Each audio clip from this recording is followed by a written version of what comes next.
think that positions us to get going with the work that we are here for. Clarity has been provided. Earlier on, Professor Cooper says he was confused what he should refer to me as. I tried to say Comrade Cooper. He says, hey, I'm not sure. And he says quite a number of other things. He says, but I don't know what to call you. You now have your answer, Prof. Natural Chairperson.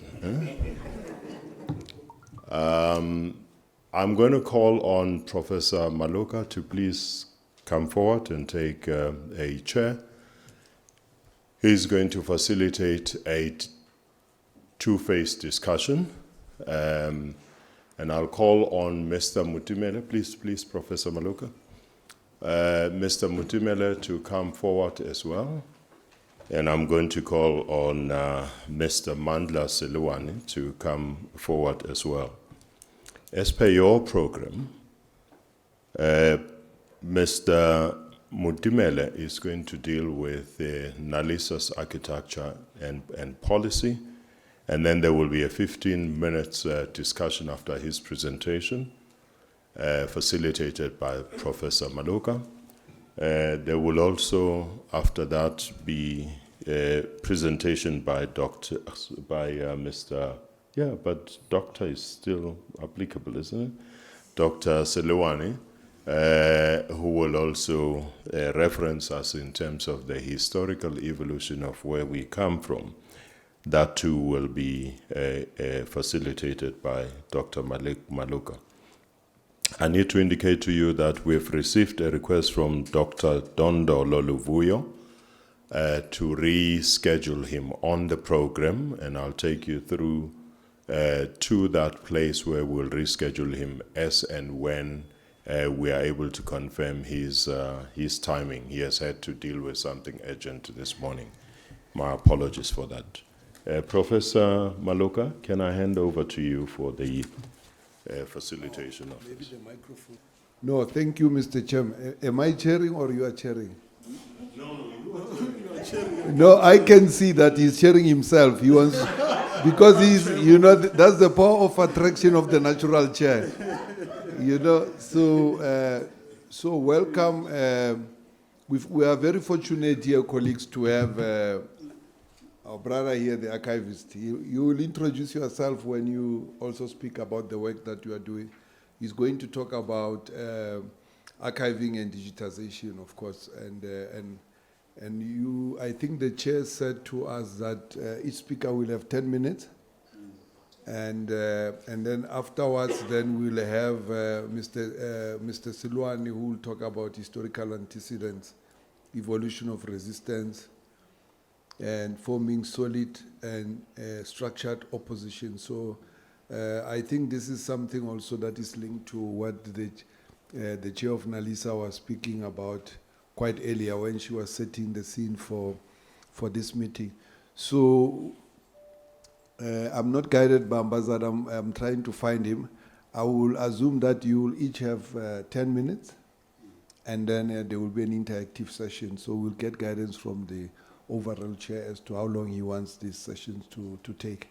So you are set to go now. I see that you have been eager to take the floor. So yeah, and then you can take the pulpit. You have the floor. Thank you very much. Yeah, and I'll request the speakers just to briefly introduce themselves, what they are doing, and how they are interested in the work of NaLHISA. More or less, try to speak to some of the issues that were raised by Madam Bete in her opening remarks. Thank you very much. You have the floor. 10 minutes, please. Okay. Let me do issues of protocol. I know I don't have all the, the dignitaries here, but I'll just acknowledge a few people. The convener of the History Network, Professor Maloka, and then the chair of NaLHISA, Balega Mbete, former Deputy President, and our host, Professor Chris Landsberg, and then all the political parties. Yeah, thank you. So, and all the participants. Yeah. I don't want to go on a long. Okay, I'll like to do a quick PowerPoint. Yeah, you've got my. Okay, thanks. Yeah, as the program says, my name is Mpela Mutimele. I've got a background in research and archiving. I've worked for institutions like Wits University and this institution also. I've also worked for the Department of Education. So my interest in NaLHISA's work is more or less was by accident because Ambassador Rakwena invited us to make an input into what the architecture of NaLHISA will look like, and to sort of make an input into the blueprint of the NaLHISA's archiving program. I prefer to call it guidelines than a blueprint or archive or architecture, because it sounds just so final and cast in stone. Whereas guidelines makes room for constant adjustment in line with the changes that might happen in the environment. So, yeah. So in a way, this presentation is about reflecting and talking about progress on what we have done in our input on NaLHISA's work on archiving. And also, I just wanted to talk about relevance. When I looked at the program and the theme of the conference, to me it sounded like it's a more conceptual and philosophical discussion. But then the relevance of this practical part of the work, which I think that's what it is that in the first place, to connect to reflect and connect the past with the future, archives play a very important role. So that's how it becomes relevant to this discussion. It might be more on the practical side of things, as opposed to the theme that is being proposed by this symposium. So archives are a bridge for between the past and the future, because they provide that resource that is needed for historical work. So yes, I'll just run quickly because I'm told that I only have 10 minutes, and I know these things. It's gone. It's gone already. Yeah. So when we were invited, these are some of the things that we reflected on. We reflected on what the policy will look like, and we also went into digitization, which is important in the current state of things. And we also spoke about the role of research in this whole NaLHISA program. And we also reflected on practicalities like what personnel requirements will be needed for this architecture of NaLHISA's archiving program. So like infrastructure requirements, I won't talk a lot about those things. And then we went into issues of sustainability. which some speakers already referred to. And I believe in the program we are going to go deeper into this later on in the afternoon. So archiving, policy, Mebalega referred to grounding. So it's more or less about grounding the work of NaLHISA, giving direction to the work of NaLHISA. At a philosophical level, decide and strategic level, deciding on what NaLHISA archiving should look like, what makes it unique, how does it fit into what already exists in South Africa in terms of archiving. So at a more practical level, we went into issues of, saying that policy should guide things like how do you actually acquire those materials, process them, because it's not just acquiring them and then for people to be able to access them, you'll need to arrange them, index them, and all those things. So these policies should talk to the practicalities also, and it should also provide a framework of managing the whole. And it also facilitates issues of consistency in terms of how we approach things. And it provides for security and disaster management. And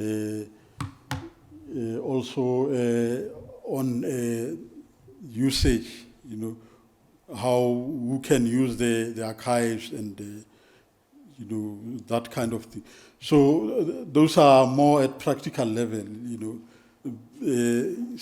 still very important because once this animal called NaLHISA has been clearly defined, or the unit of archiving has been clearly defined, then there's still that practical component that it needs to be fleshed out. So here we're just trying to do a framework of, to say what a good policy will look like, because we were cautious not to come with a ready-made policy.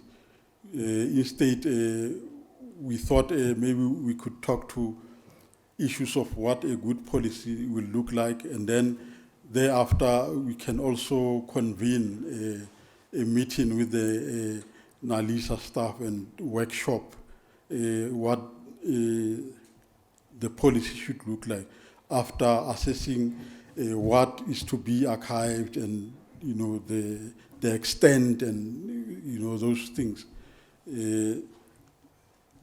So we said that it must articulate with the overall vision and mission of the organization, which NaLHISA has already done clearly and articulate. So as a unit, we see the archiving function as a unit of the organization. So it should not be going at a tangent, or it should align with it's important that there's that alignment.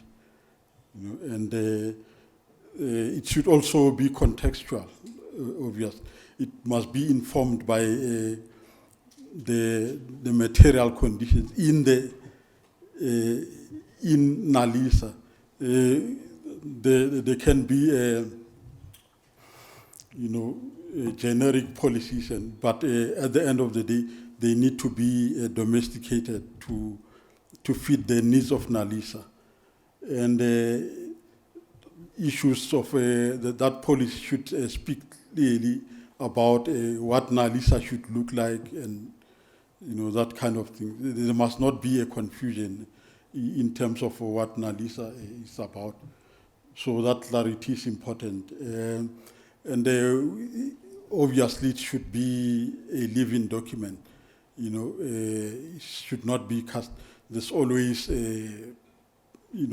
changes and also a realization that you might miss some of the things that should have been in the.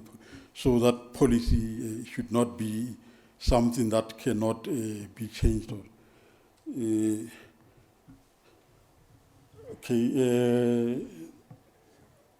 When we are talking to NaLHISA, we said that it's important or advantageous for that policy to be finalized before the actual archiving takes place, because how you archive and how you acquire the material needs to flow from that policy. And we also thought that it's important that the archivist will be responsible for that function, should lead that discussion, because you don't want outsiders like myself, determining what should be the policy when I don't have the nitty-gritties of what material is there, the extent, and those things. But anyway, we also recommended that there must be an internal workshop in NaLHISA to workshop that draft policy, because for it to be enriched, it will need those inputs. Even today, the inputs from this gathering will also be important, more especially from the philosophical point of view or from strategic point of view.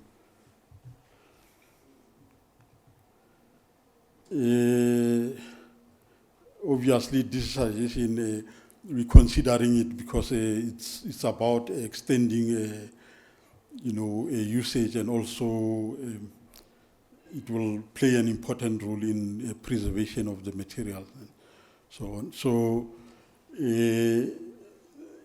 we also said that there should be a careful planning, because it can be a very expensive undertaking.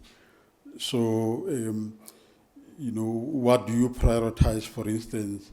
Should it be outsourced, for instance? And if it's outsourced, for how long?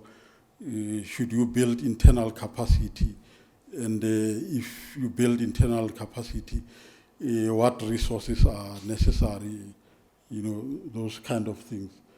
And also, when you digitize materials, you need to think broadly about what will happen to the original materials. Do you have a storage for them? Do you discard them? Do you those kind of practicalities need to.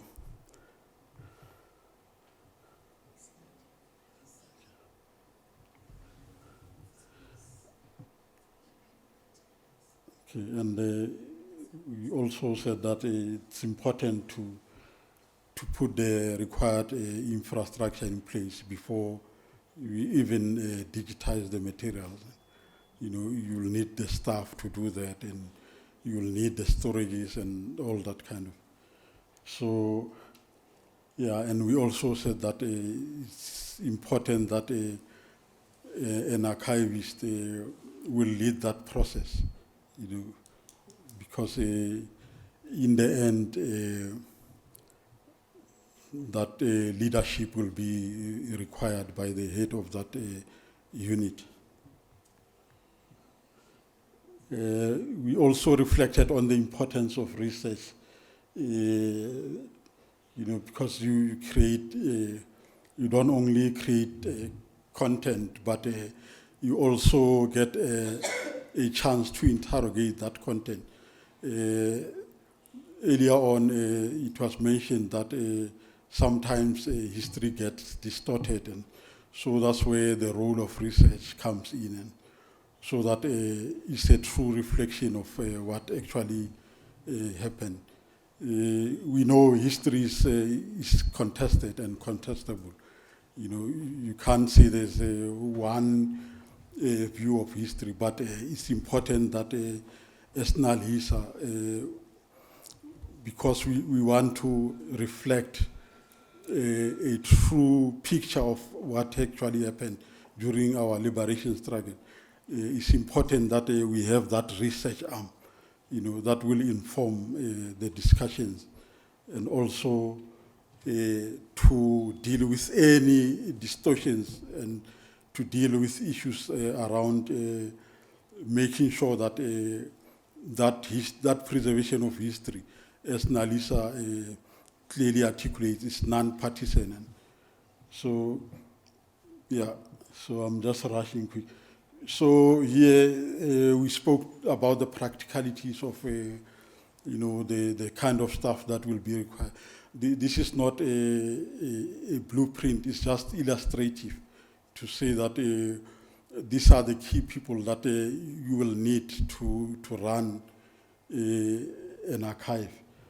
So, yeah, I don't know, I won't go into this, but it can be changed at any time to suit what needs to happen. But it was just illustrative for NaLHISA that obviously you will need a person that will head that unit, and then you need a librarian, because it will not only be about archives and materials about history, it will also be about journals and all that will need to be cataloged, and you know. So yeah, it's just illustrative of the key personnel.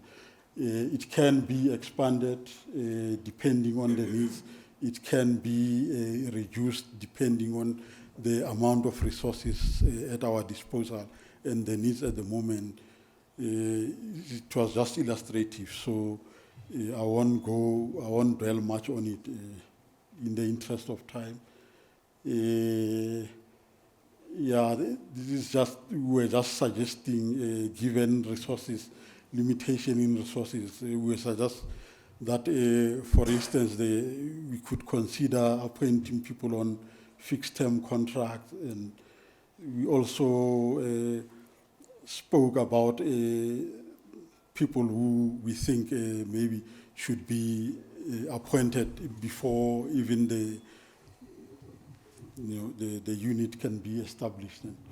And then we spoke to issues of the research component and its value. I've already referred to the value of the research component. And on infrastructure, these are practical things that will need to be in place to run an archive. You know, so I won't go deep into, but you definitely need a suitable building. You need proper equipment, you know, for preservation and all that kind of thing.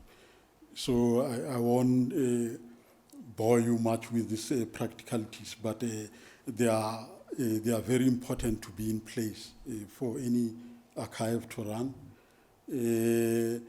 You know, said that in looking at that infrastructure requirements, issues of safety will be key. The environment should be conducive for preservation, and issues of accessibility, the relevant technologies that might be used for and then we spoke about issues of sustainability and fundraising. You know, archives, not just in South Africa, all over the world, face issues of, you know, existential crisis, where they are always struggling for resources and so on. So it's an important consideration when you think about archiving. And so it's always key that you have a way of thinking forward about how you're going to sustain this archive.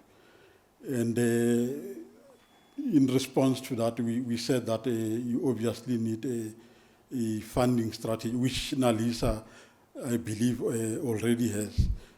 So what needs to happen is that there might be a need for an input from that unit of archiving in terms of that strategy.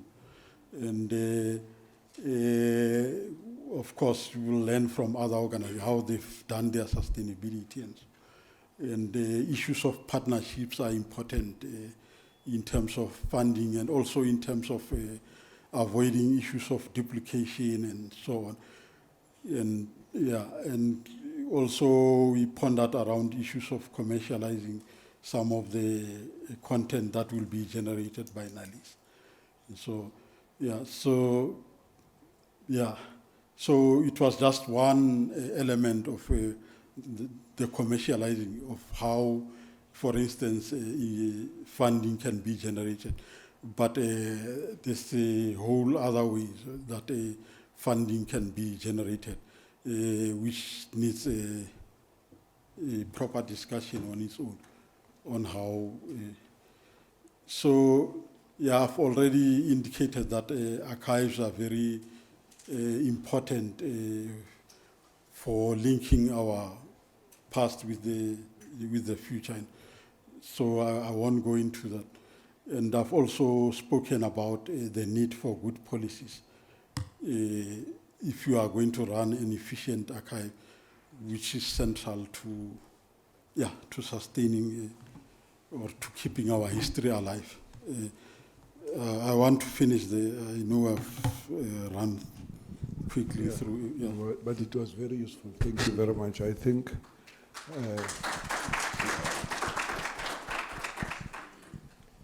it's not only did you give us some food for thought on specific areas pertaining to NaLHISA's work in the area of archiving and all of that, but you also gave us some suggestions on the next steps.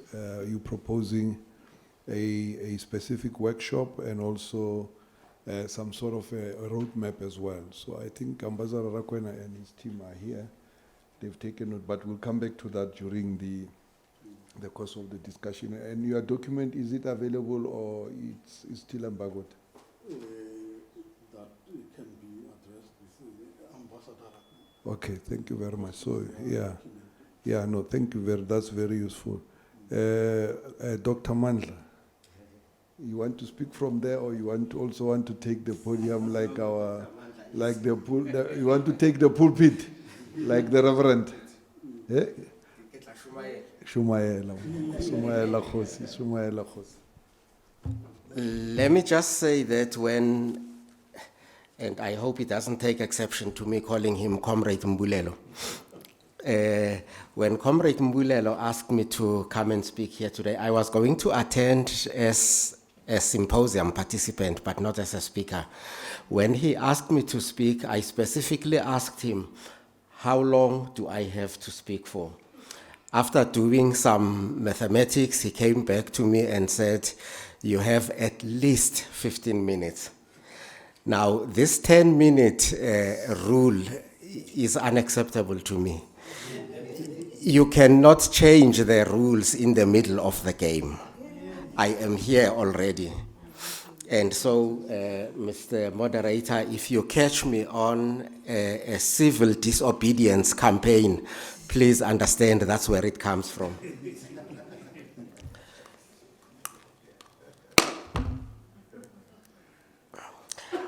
I am also going to disobey you in another respect. And it's the directive you've given that we talk about ourselves first and then get into our presentation. In light of the limited time that is available to me, I would prefer to get straight into my presentation and then leave it in your discretion. After my presentation, if you still want me to speak about myself, I'm happy to do that.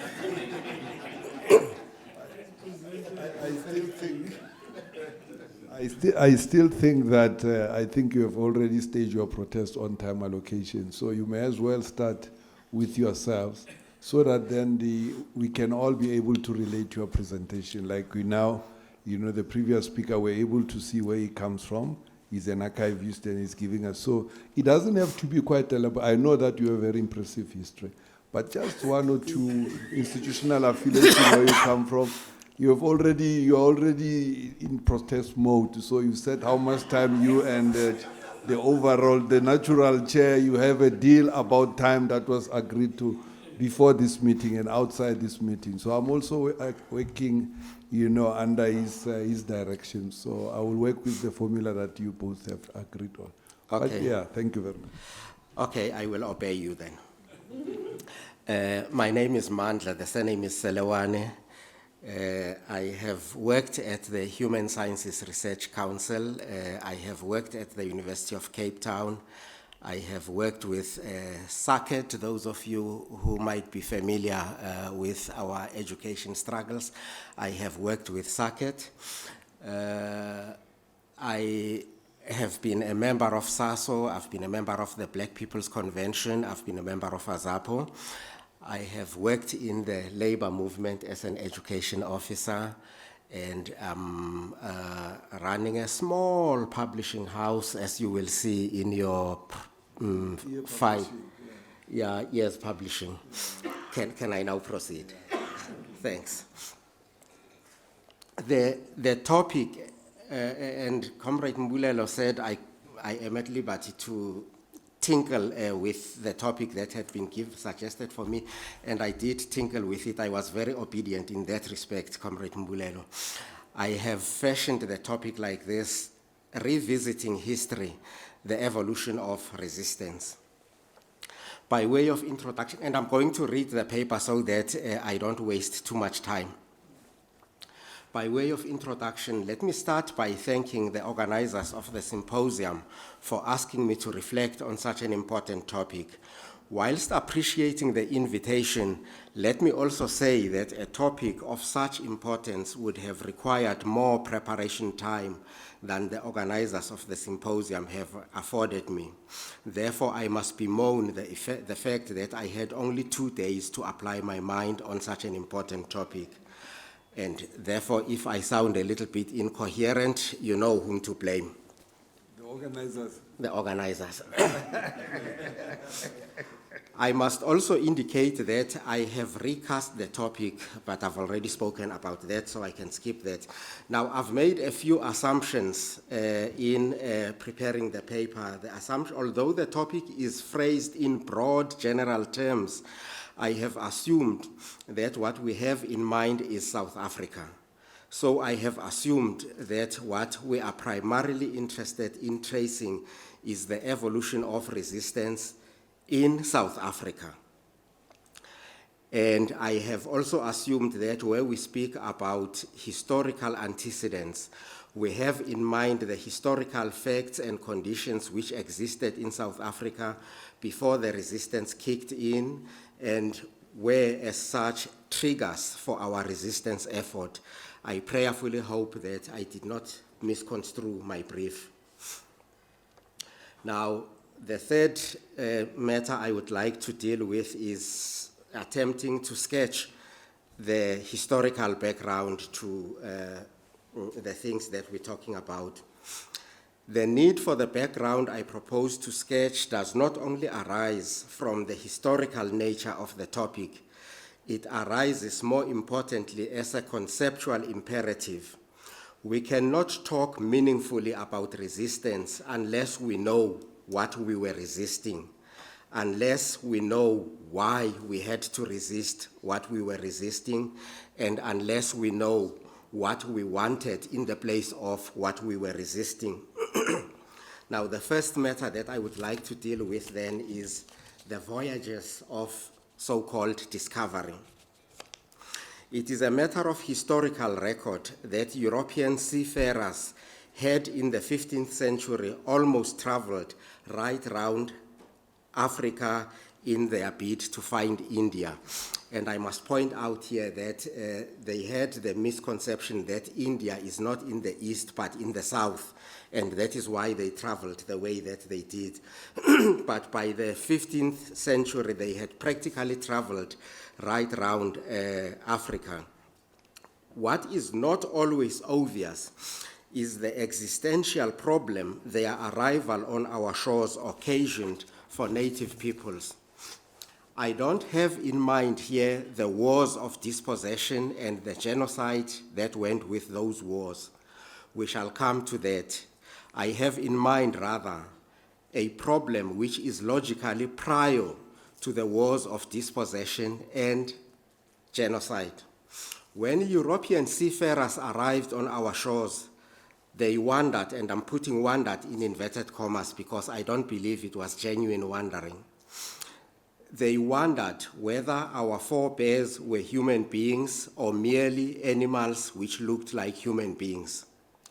So committed were they in their doubt about our humanity that an international conference was held at Valladolid, Spain in the year 1550 in order to discuss the question whether we were human. I do not have the time and space to deal with the question in greater detail. Suffice it to say that by the time the Valladolid conference was held, the received opinion in Europe was that we were not human beings, we were merely human-like animals. And then I want to argue that many, or rather, okay, let me just read what I have. The struggle for our humanity. Now, Professor Mogobe Ramose calls it the struggle for rationality, but it is essentially the struggle for our humanity. Goes back then to the 15th century. Many of the political arrangements we have needed to resist, even in our times, must ultimately be traced back to the denial of our humanity, even if that denial was couched in educated terms in order to disguise what was happening. The next point I want to canvass is a doctrine called the doctrine of terra nullius. Now, Europeans had a rather interesting problem in relation to their agenda to grab land the way they did in Africa and in other places that they went to. Their legal systems had developed an idea of private ownership of land. Sooner or later, the question was going to arise, even for them, as to whether what they were doing in Africa and in other places was conscionable in the light of their own legal norms. In order to resolve this contradiction, they developed the doctrine of terra nullius. What the doctrine said was that if in the so-called unknown world, land did not belong to a member of one or the other of the European countries, it was without an owner and therefore available to the European who found it, and I put found in inverted commas. You see, Comrade Mbulelo dragged me out of a bed where I was recovering from a cold. You must excuse me, please.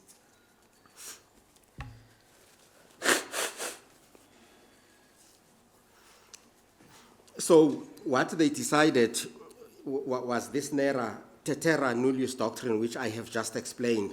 So any land which was found by a European and did not belong to another European, they said it was available. It belonged to nobody and it was available to the European who found it.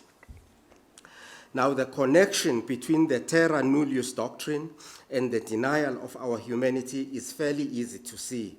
One can only assert that land which belongs to a native is without an owner if one is also willing to assert that the native who owns the land is not a rights-bearing being. Since in their own legal system, human beings were rights-bearing, it must follow that to view a native as a non-rights-bearing being conveyed that he or she was not a human being. I am not even dealing with the arrogance of imposing notions of private ownership of land on native populations wherever Europeans went. That is a subject for another day. The idea that native lands were ownerless was always going to invite resistance from native populations wherever they found themselves.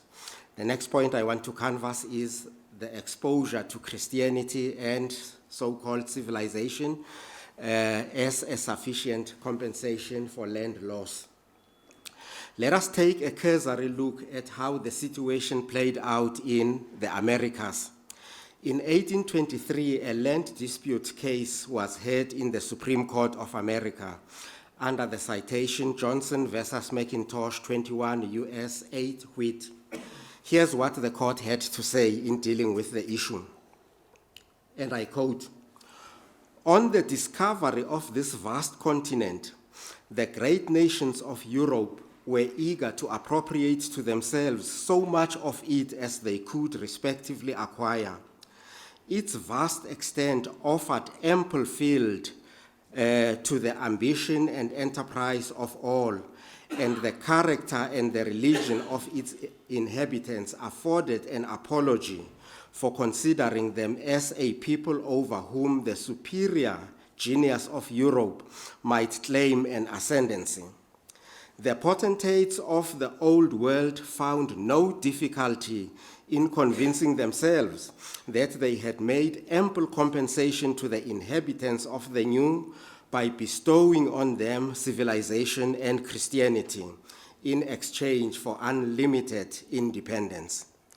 But as they were all in pursuit of the same object, it was necessary, in order to avoid conflicting settlements and conquest wars with each other, to establish a principle which all should acknowledge as the law by which the right of acquisition, which they all asserted, should be regulated as between themselves.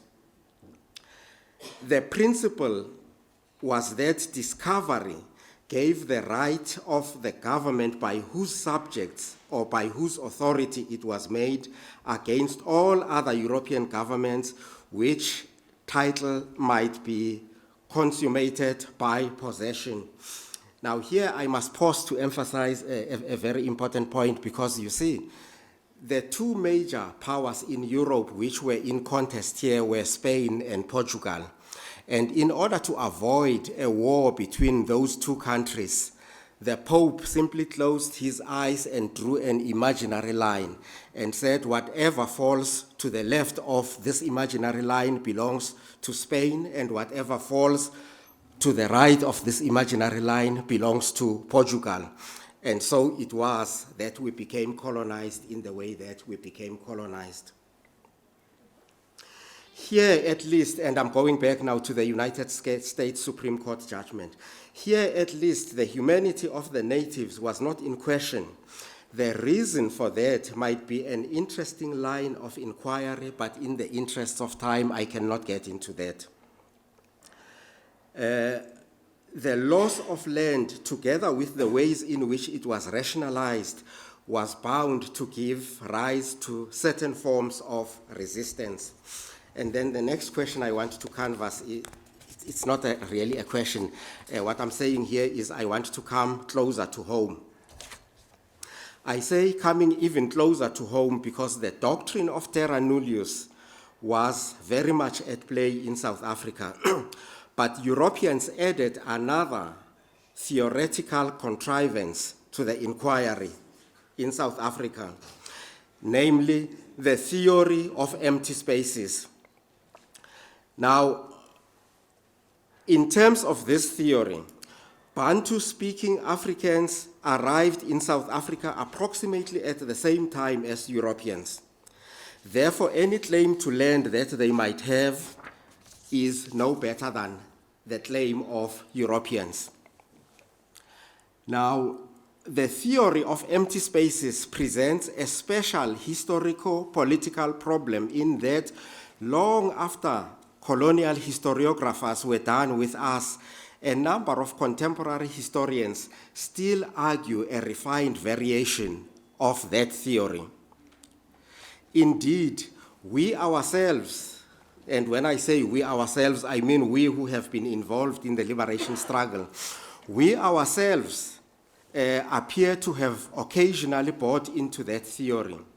I have heard it argued as recently as 2023, not by a colonial historiographer, but by one who claims to be a struggle activist, that the only people who have a historical claim to the land of South Africa are the Khoisan, and that people like me have no claim to any piece of land in South Africa.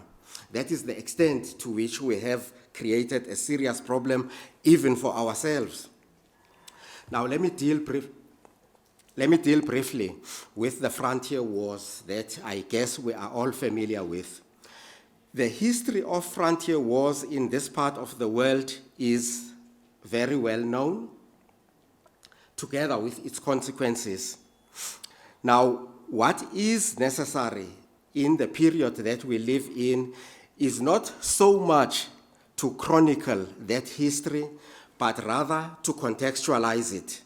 That is what would be more necessary in our time. It is, however, very hard to discuss these without emotions, whichever side of the political divide one finds oneself. I must hasten to add, and it has already been said, I think, by Comrade Balega,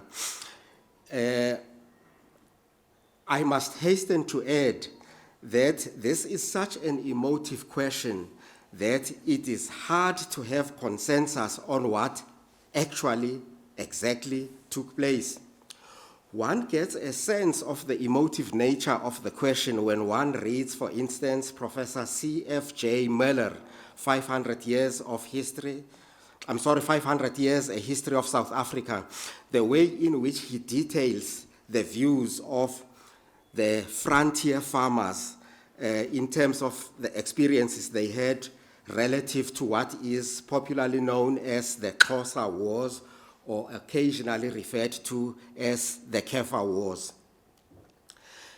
It is on such moments that I find Professor Z.K. Matthews very helpful, where he wrote, and I quote, "I do not know if it is possible to approach history without bias. But if it is necessary to accept that all history is biased, the important thing is that all biases must be presented," end quote. It was necessary to develop forms of resistance to the social order that was constructed on the back of the outcome of the frontier wars. But something else was and remains necessary: to document the nature and the outcome of those wars from the perspective of those who lost, because so far they have been documented from the perspective of the victors. And here I must pause to emphasize a point which was made by the late President Kenneth Kaunda of Zambia a number of years in a book titled "Zambia Shall Be Free," which was almost like gospel to many of us who were involved in the liberation struggle. He tells a story in this book about a conversation between a young man and his father, and the young man asks his father, "Daddy, we all know that lions are ferocious animals. We all know that lions are very strong animals.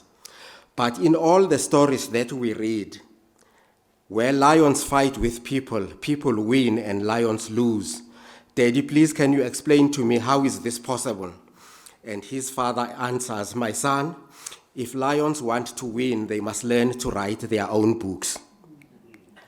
So long as the story is told by the victor, it is going to take on a certain bias."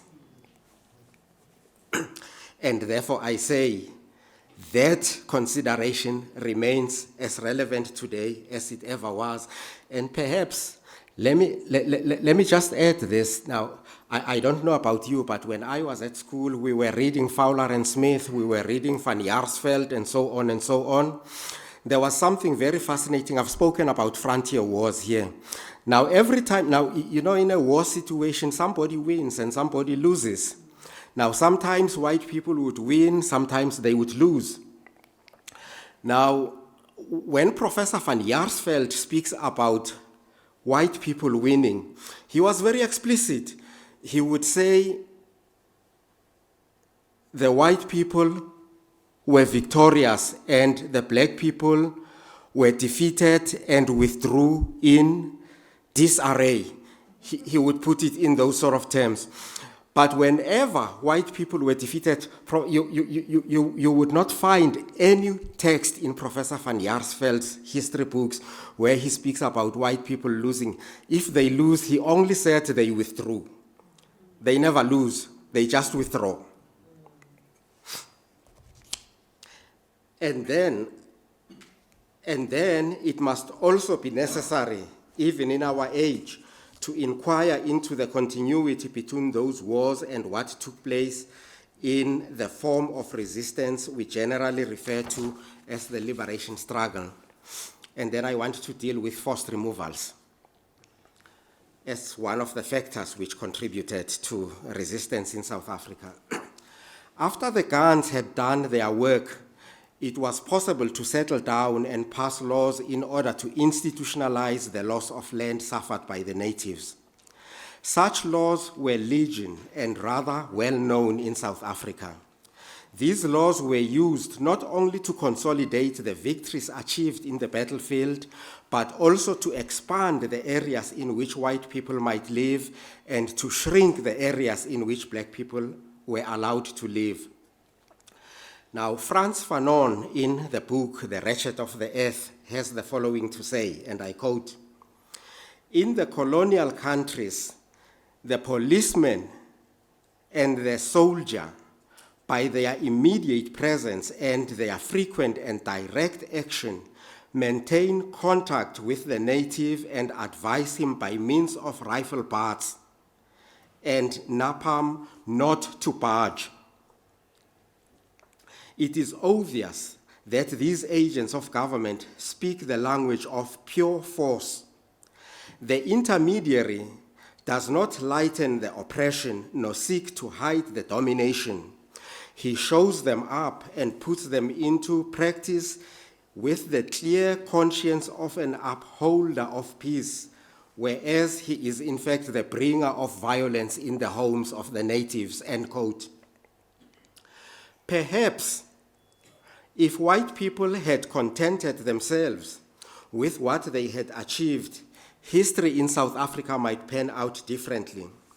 The effect of them wanting to expand the spaces in which they could live and shrink the spaces in which black people could live could only hasten forms of resistance such as we have known.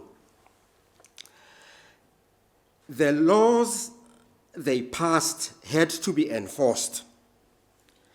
In enforcing these laws, the policemen were reminding the natives by means of the rifle butts of what once was. In other words, what I'm arguing here is, you see, it is possible conceptually that black people could have accepted their fate, and I'll come back to this. It is possible that they could have accepted their fate, but the fact that at every turn they had to deal with violence meted out on them by the establishment, that fact reminded them of what they had lost. It reminded them of what once was and of what might be possible, and urged them on to struggle on. Let's talk about the discriminatory laws. The fascinating thing about the pre-1994 establishment was its obsession with keeping black people in their place. So South Africa had a litany of discriminatory laws. Those laws are fairly well known to an audience such as we have here today, but let's resort to Frantz Fanon again. He writes, and I quote, "The settler-native relationship is a mass relationship." M-A-S-S, not M-E-S-S, M-A-S-S.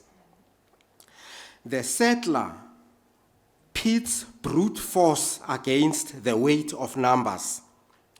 He is an exhibitionist. His preoccupation with security makes him remind the native out and loud that he alone is the master. The white person wanted us to know and never forget that he is in charge.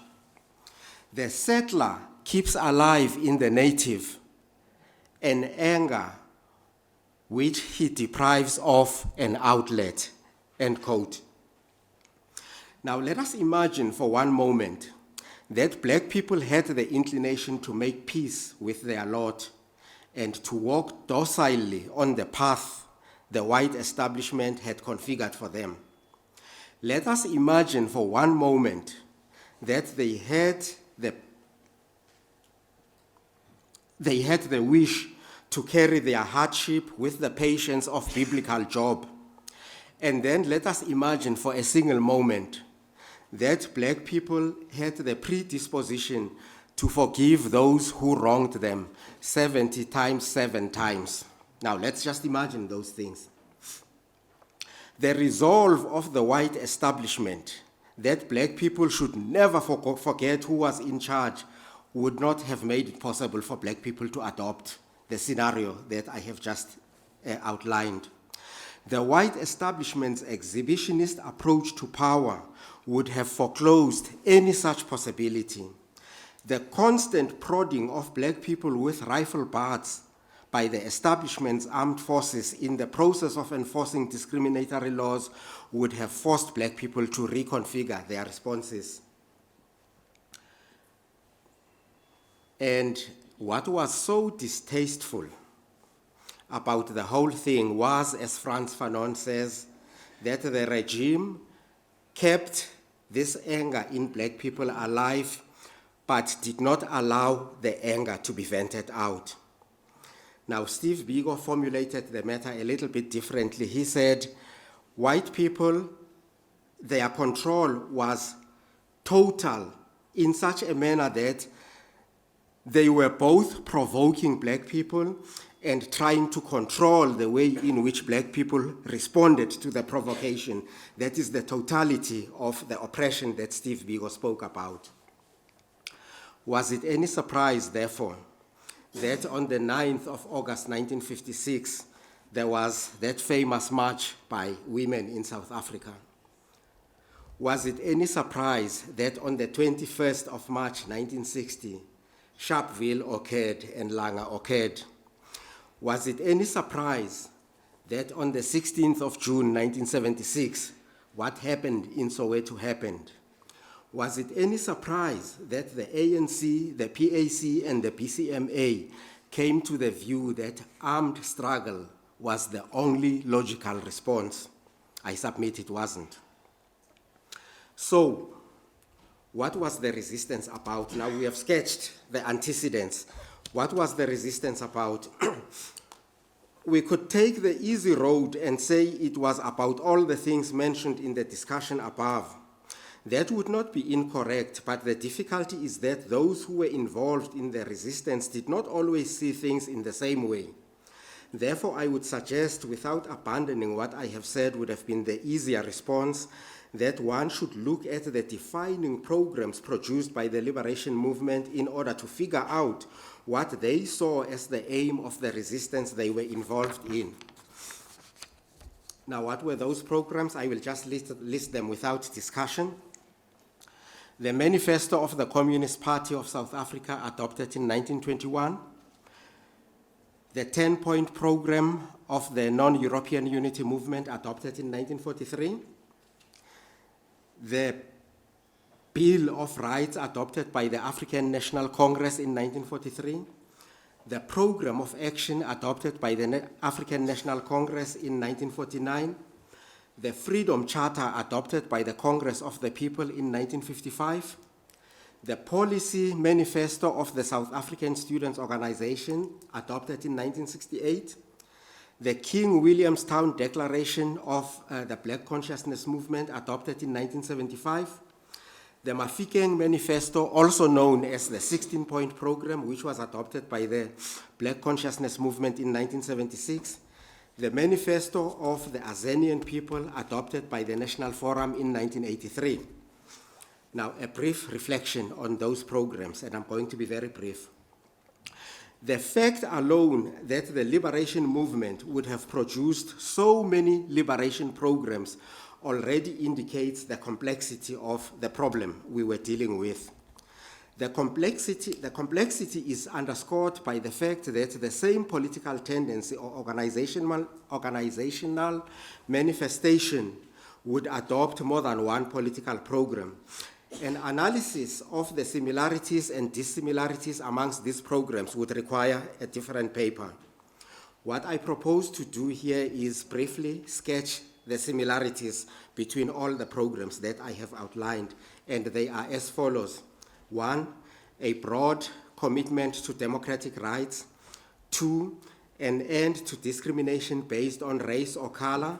Now, some of the programs, of course, went a little bit further and explicitly provided for the end of discrimination based on race, on sex or gender. Freedom of movement coupled with the right to work. Land rights coupled with the right to have houses that are safe from arbitrary police invasion. Free and compulsory education, and an end to poverty. Now, by way of concluding then, at the end of the discussion, I think it would be apposite to ask, revisiting history to what end? Why are we revisiting history? I am alive to NaLHISA's statement of its own objective, namely archiving documents produced during the liberation struggle. I think that this is a noble goal, but I am also alive to another statement by NaLHISA, which is, and I quote, the Institute is non-partisan in orientation and serves as a center for mobilization of the youth and society in the construction of a more democratic and prosperous South Africa based on the ideals of our struggle forebears, end quote. Without taking away anything from the first statement, I would like to lock onto the second. I want to lock onto the second statement because it appears to me to acknowledge that there are concrete things which still need to be done in South Africa by way of bettering the lot of our people. It appears to me to acknowledge that in some respects there's a need for us to remind one another what the ideals of the liberation struggle were. And in so doing, it appears to me to acknowledge that there are respects in which we may have strayed from the ideals of the liberation struggle. In reminding one another about these things, I would also like to put on the table an item which appears to evade memory, and it is this, that during the liberation struggle, it was largely acknowledged that many of the programs we produced were minimum demands. They were not the end of the road. They were minimum demands, and something greater was possible in terms of our own admissions during the liberation struggle. There were admittedly tensions between those who took a gradualist view and those who thought our programs must spell out everything we aspired for once and for all time. But the debate is now fairly academic. The burning question today is whether we are stuck with the minimum demands we have once made or whether we are willing and able to go beyond those minimum demands. In pondering our options, I would like to propose that one of the things we may well need to wrap our heads around is just the fact that civil society structures were, to all intents and purposes, demobilized in 1994. A lot of those structures played a vital role in advancing civic education. I want to argue that many of the social ills we have in South Africa today, and Comrade Balega briefly referred to at least one of them, the culture of entitlement. I want to argue that many of those social ills, the social ills we have today, flow in large measure from the lack of civic education. The consequence is that we have produced a society which has a warped sense of rights which are not accompanied by obligations, we cannot long sustain the achievements of the liberation struggle if we allow such thinking to flourish. I thank you.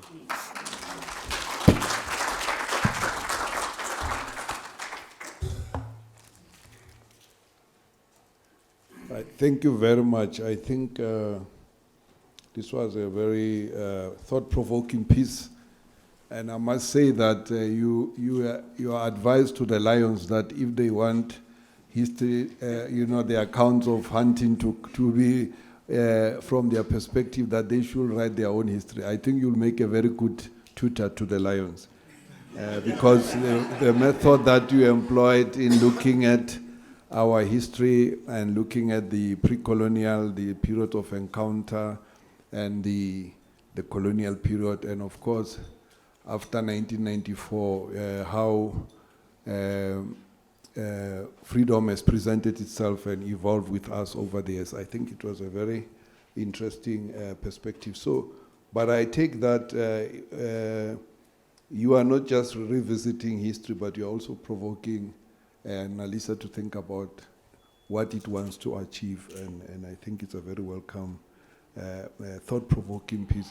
The University of Johannesburg, the future reimagined.